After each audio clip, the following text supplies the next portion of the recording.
மனசாட்சினா எனக்கு தெரிஞ்சு மனசாட்சி உள்ள ஒரு தலைவர், நார்மல் மோட்ல இருக்கக்கூடிய ஒரு தலைவர் யாருன்னா அவர் வைகோ. மக்கள் நல கூட்டணின்னு ஒன்று உருவாக்கி மொத்தமா சோழியை முடிச்சு விட்டாரு. நம்ம ஐயா விஜயகாந்த் சோழி முடிச்ச மாதிரி இப்ப இவரை சோழி முடிக்கிறதுக்கு போயிருக்காங்களோ எல்லாரும். நிச்சயமா இருந்தவங்க நம்ம கேள்வி கேட்டா பதிலாக சொல்லுவாங்க, இவன் எவனுமே பேச மாட்டான். என்ன பண்ணுவீங்க? ஹுசைனை கூட கைது பண்ணாங்க, வேடச்சந்தர். ஆமா, ஹுசைன் வேட்பாளர். அவர் எது கைது பண்ணாங்கன்னா, ஒரு வருஷத்துக்கு முன்னாடி ஒரு பதிவு போட்டாராம். அது கூட வந்து அவரோட கருத்து கிடையாது, அவங்க கொள்கை தலைவரான்னு சொல்லப்படுற காமராஜர் இருக்கார்ல, அவர் சொன்ன கருத்தை எடுத்து போட்டுருப்போம். நாங்க உதய அண்ணா தம்பிடா, நாங்க விஜய் அண்ணா தம்பிடா, ரெண்டும் ஒண்ணுக்கு ஒண்ணு செலக்ட் இல்லை.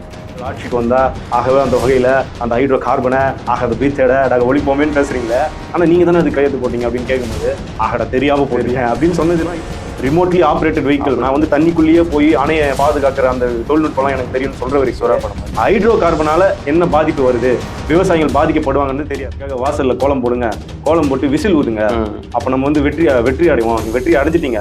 இப்போ மக்கள் வந்து கோலம் போடுறதுக்கு வாசலே இல்லை, ஏன்னா வீடு இல்லை. அதான் நீங்க இடிச்சிட்டீங்க. நாங்க பாக்குறீங்களா, காணொலிகள்லாம் பாக்குறாங்க, எங்க வீடை வந்து காப்பாத்துங்க சிஎம் சார் சொல்றாங்களா, எதுவுமே கேட்காதுங்க அவருக்கு. அது கேட்காதுன்னு தான் மக்கள் பிரச்சனை உங்களுக்கு கேட்குதா இல்லையான்னு தான் ஒரு கோயம்புத்தூரை சேர்ந்த ஒரு சமூக ஆர்வலர் வந்து செவித்திறன் கருவி அவருக்கு வந்து பார்சல் அனுப்பியிருக்காரு. அதுதான் நிலத்து ஒரு அக்கௌண்ட் இருக்குங்க, அதுல தான் வந்து திறன் நிதி போட முடியும். அப்படின்னா ஒரு திறனிதி, அதாவது அந்த பார்ட்டி ஃபண்டு வாங்குற ஒரு அக்கௌண்ட் இருக்கு, அந்த அக்கௌண்ட்ல இருந்து ஒரு தனிப்பட்ட நபருக்கு அந்த நபரோட அக்கௌண்ட்டுக்கு பணத்தை மாற்றுவது முடியாது, சாத்தியம் இல்லை. ஏன்னா இந்த கணக்கு வழக்கை வந்து தொடர்ச்சியா நம்ம வந்து வருடம் வந்து எலெக்ஷன் கமிஷன் நம்ம அதிக தூரம் பயணிக்கக்கூடிய ஒரே தலைவர் சீமான் தான். இப்போ அவர் ஒரு சொகுசா ஒரு வசதியான கார்ல போலாம் அப்படின்னு நினைக்கிறதுல என்ன தப்பு? அதுல என்னங்க தப்பு? வந்து உங்களால மக்களா போக முடியுதா? டெல்லி போனோம்னா தனி விமானம் போறீங்க, தமிழ்நாட்டுல உங்களுக்கு ஒரு சொகுசு தேவைப்படுது இல்ல?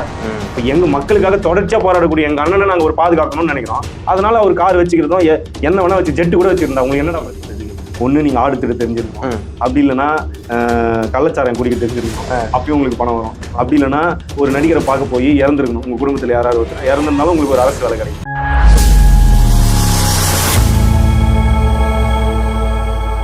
அண்ணா வணக்கம். வணக்கம் தம்பி. நம்ம தாவேகா ஆட்சியில தினம் வந்து பரபரப்பாவே போயிட்டு இருக்குது. அதுவும் இந்த வாரம் பரபரப்புக்கே பஞ்சம் இல்லைன்றது மாதிரி பிரேக்கிங் நியூஸாவே வந்துட்டு இருக்குது.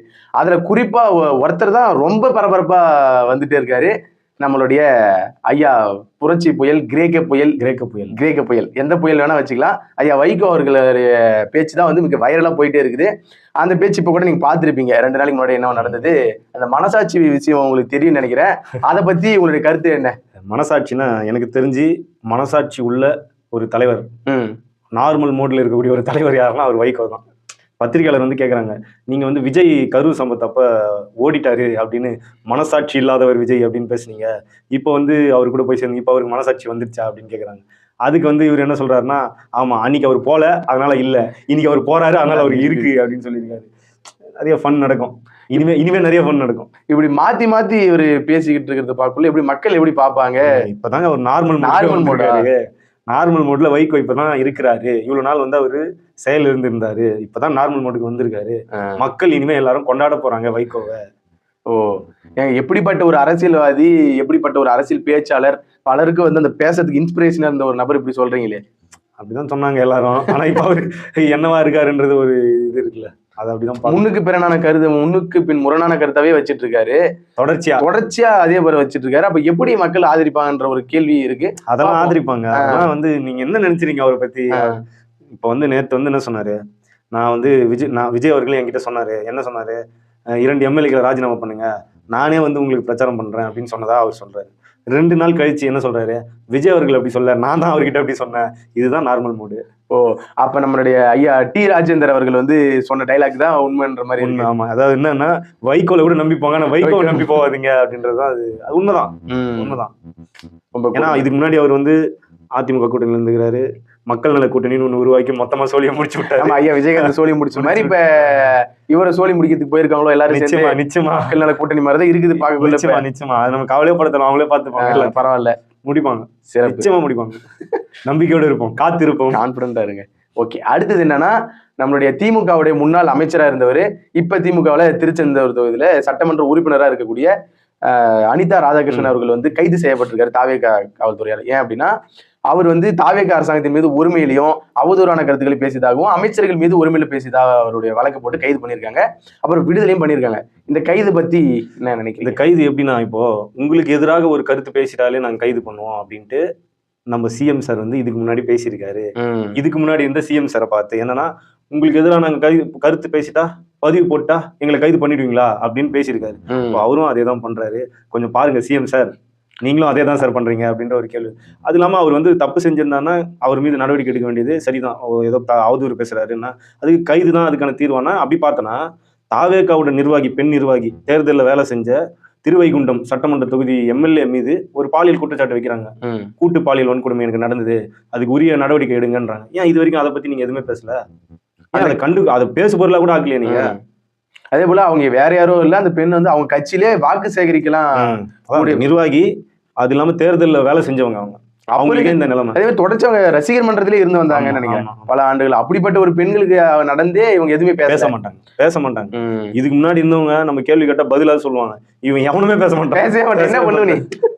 அதுதான். அப்ப அதேதான் திமுக ஆட்சியில் என்ன பண்ணாங்க அப்படின்னா, ஒருத்தர் வந்து ட்விட்டர்ல பதிவு போட்டாலே அரசாங்கத்துக்கு எதிராக, ஒருத்தர் யூடியூப்ல பேசினாலும் இன்ஸ்டால பதிவு போட்டாவே தூக்கிடுவாங்க.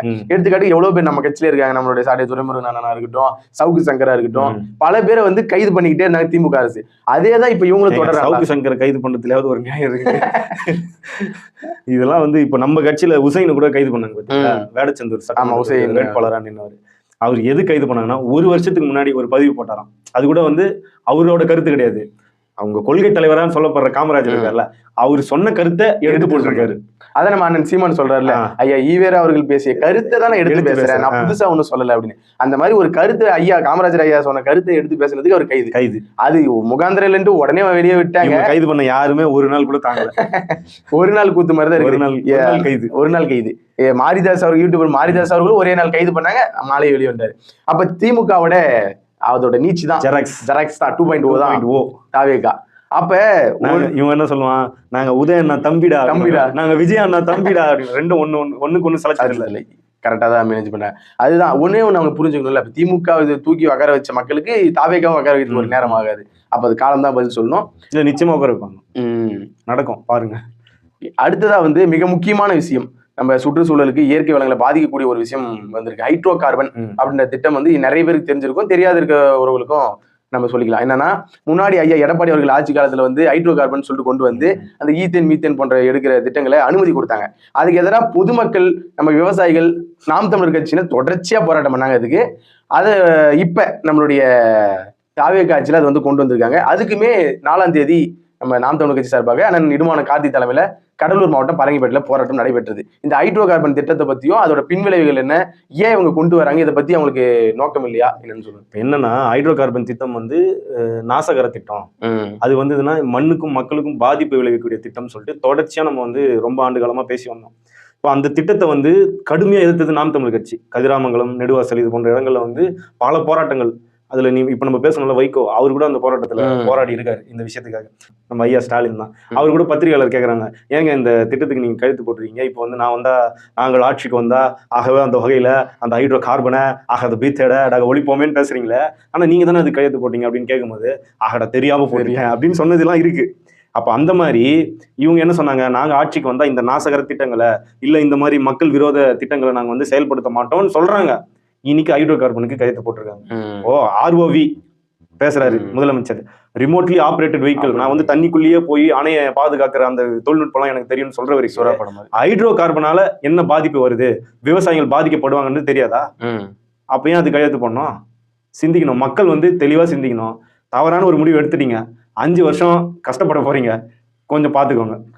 குறிப்பா என்னன்னா, ஹைட்ரோ கார்பன் திட்டத்தோட பின்விளைவுகள் நிறைய பேர் தெரியாம இருக்குன்னு நினைக்கிறேன். விவசாய நிலங்கள் எவ்வளவு பாதிப்படையும், நம்ம கடல் வாழ் உயிரினங்கள்லாம் வாழ்றதுக்கு சூழலே இருக்காது அப்படின்னு சொல்றாங்க. ஆமா, இப்போ உடம்புல வந்து ஒரு பொருள் இல்ல, ஏதோ ஒரு பொருள் கெட்டு போச்சுன்னா நம்ம உடம்பு எப்படி இருக்கும்? அந்த மாதிரி நிலத்துக்குன்னு ஒரு அந்த படிநிலை இருக்குல்ல, அந்த படிநிலை ஒரு படிநிலையே இல்லைன்னா அந்த மாதிரிதான் நிலம் கண்டிப்பா அங்க எதுவுமே விளையாது. அந்த நிலம் வந்து நஞ்சாயிடும், மலடாயிடும். இந்த ஹைட்ரோ கார்பன், ஈத்தேன், மீத்தேன் இது போன்ற வாயுகள் எடுத்தா பல நாடுகள்ல இதெல்லாம் எடுக்கிறதே இல்லை. அவங்க வந்து இயற்கையா கிடைக்கிற பொருள்ல இருந்து ஹைட்ரோ கார்பன், மீத்தேன் எடுக்கிறான். அப்போ அந்த மாதிரி நம்ம மாற்று உற்பத்திக்கு போனோன்றது எங்களோட வேண்டுகோள். அது இல்லாம இதை வந்து இந்த அரசு உடனடியாக கைவிடணும். ஹைட்ரோ கார்பன் திட்டத்தை உடனடியாக கைவிடணும். பல விவசாயிகள் வந்து இதனால பாதிக்கப்படுவாங்க, பாதிக்கப்பட்டாங்க. அதனாலதான் அதை மூடினாங்க. திருப்பி நான் வந்து கையெழுத்து போட்டு அதை ஓப்பன் பண்ணுவேன்றதெல்லாம் வந்து தவறான ஒரு முடிவாக தான் தாவேகா அரசுல இது பார்க்கப்படுது.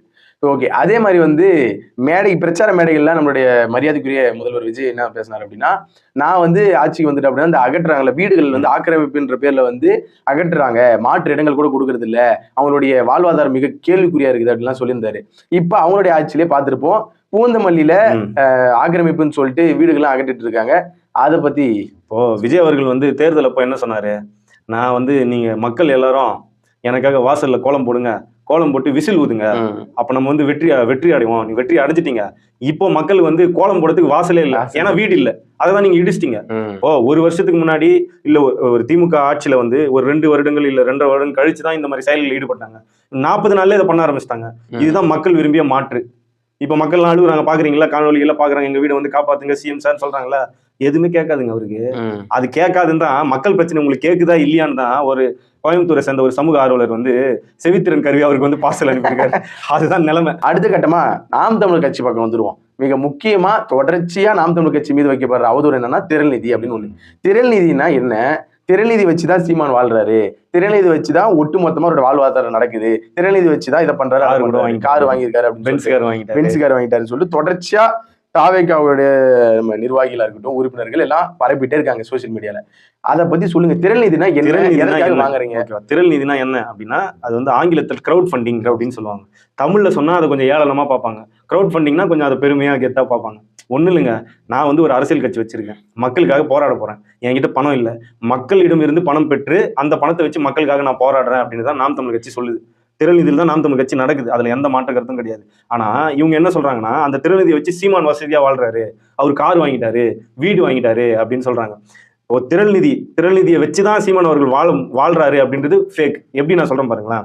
இப்போ நாம் தமிழர் கட்சி ஒரு அக்கௌண்ட் இருக்குங்க, அதுலதான் வந்து திரள்நிதி போட முடியும். அப்படின்னா ஒரு திரள்நிதி, அதாவது அந்த பார்ட்டி ஃபண்ட் வாங்குற ஒரு அக்கௌண்ட் இருக்குல்ல, அந்த அக்கௌண்ட்ல இருந்து ஒரு தனிப்பட்ட நபருக்கு அந்த நபரோட அக்கௌண்ட்டுக்கு பணத்தை மாற்றுவது முடியாது, சாத்தியம் இல்லை. ஏன்னா இந்த கணக்கு வழக்கம் வந்து தொடர்ச்சியா நம்ம வந்து வருடம் வந்து எலெக்ஷன் கமிஷன் நம்ம ஒப்படைக்கணும். அப்போ ஈஸியா நம்ம வந்து மாட்டிப்போம். அப்போ இது சாத்தியமே இல்லை. அப்போ ஒரு கார் வாங்குறாரு, சரி ஓகே, கார் வாங்குறாரு, எப்படி கார் யாரோ வாங்கி தராங்க, இல்ல ஒரு இஎம்ஐல வாங்குறாரு, இல்ல கடனா வாங்குறாரு. இன்னைக்கு தமிழ்நாடு முழுக்க மக்கள் பிரச்சனைக்காக சாலை மார்க்கமா செல்லக்கூடிய ஒரே தலைவர், அதிக தூரம் பயணிக்கக்கூடிய ஒரே தலைவர் சீமான் தான். இப்போ அவர் ஒரு சொகுசா ஒரு வசதியான கார்ல போலாம் அப்படின்னு நினைக்கிறதுல என்ன தப்பு? அதுல என்னங்க தப்பு? அவர் போறாரு, அது கூட அப்ப கூட திரள்நிதி கொடுக்குறது நாங்க. அப்படியே நாங்க சீமான் கேள்வி கேட்கலாம், நாங்க கேட்டுக்கிறோம், உங்களுக்கு என்னடா பிரச்சனை? எங்களுக்கே அதுல பிரச்சனை இல்ல, போட்ட கார்ல போட்டோம், பிளைட்ல தான் போட்டோம், ஜெட்டு தான் வாங்கி தரோம். இப்ப நீங்க வந்து உங்களால மக்களா போக முடியுதா? டெல்லி போனோம்னா தனி விமானத்துல போறீங்க, உங்களுக்கு ஒரு சொகுசு தேவைப்படுது இல்ல? இப்ப எங்க மக்களுக்காக தொடர்ச்சியா போராடக்கூடிய எங்க அண்ணனை நாங்க ஒரு பாதுகாக்கணும்னு நினைக்கிறோம். அதனால அவர் கார் வச்சுக்கிறதும் என்ன வேணா வச்சு ஜெட்டு கூட வச்சிருந்தா உங்களுக்கு என்னடா பிரச்சனை? ஆமா, ஆனா இன்னொரு விமர்சனம் என்ன சொல்றாங்க அப்படின்னா, அவர் சீமான் அவர்கள் தானே பேசினாரு, ஒரு காருக்கு இத்தனை லிட்டர் தண்ணி வந்து தயாரிக்கணும் தேவைப்படுது, அது நம்ம நாட்டுலதான் அதிகமா தயாரிக்கப்படுது, அப்ப அதிகமா வந்து கார் பயன்படுத்தக்கூடாதுன்றத அவர் சொல்ல வராரு தானே. அப்புறம் நீங்க வந்து நீங்களே அதை வந்து அதிகமா பயன்படுத்தணும் எப்படின்னு கேக்குறாங்க. நம்ம ஏன் தற்கூரின்னு சொல்றோம்னு புரியுதா? அண்ணன் என்ன சொன்னாருன்னா, 1 டன் எடை உள்ள காரை தயாரிக்க 4 லட்சம் லிட்டர் தண்ணி தேவைப்படுது. அந்த 4 லட்சம் லிட்டர் தண்ணி என்பது 10,000 மக்களின் குடிநீர் தேவை. அப்போ இந்த கார் உற்பத்தியை நம்ம அதிக அளவுல பண்றதுனால அதை குறைச்சிட்டு காரை வந்து நம்ம இறக்குமதி பண்ணிப்போம் அப்படின்னு தான் அண்ணன் சொன்னாரே தவிர, காரே எவனும் ஓட்டாத, மாட்டு வண்டியில போகலாம் எவனும் சொல்ல. அதனாலதான் உங்களை தற்கூரின்னு சொல்றோம். இப்பயாவது புரிஞ்சுக்கோங்க. ஆடு திருடின ஒருத்தருக்கு வந்து அரசு வழக்கறிஞரா தாவேகா நியமிச்சிருக்காங்க. மாவட்ட நீதிமன்றத்துல பப்ளிக் ப்ராசிக்யூட்டரா இருக்காரு, நியமிச்சிருக்கான்னு சொல்றாங்க. அது என்ன அதோட உண்மை தன்மை? அது நீங்க வந்து வழக்கறிஞர் படிக்கிறீங்க தம்பி, நீங்க எல்லாம் எதுக்கு படிக்கிறீங்கன்னு எனக்கு தெரியல தம்பி. இதுவே நீங்க ஒரு இடத்துல போயிட்டு ஆடு திருடினீங்கன்னா இன்னும் உங்களுக்கு வந்து அரசு வழக்கறிஞர் பதவி கொடுத்துருப்பாங்க. இதெல்லாம் நீங்க வந்து பண்றதே சரியில்லை தம்பி. ஆடு திருடுங்க, அப்படி இல்லையா 30 லட்சம் லஞ்சம் கொடுங்க. எதுக்கு 30 லட்சம் லஞ்சம் கொடுத்தீங்கன்னா நீங்க அரசு வழக்கறிஞர். அப்படிதானே ஒரு குற்றச்சாட்டு வச்சிருக்காங்க, நீதிமன்றத்துல ஒரு வழக்கு போட்டிருக்காங்க. அதுவும் யார் மேல?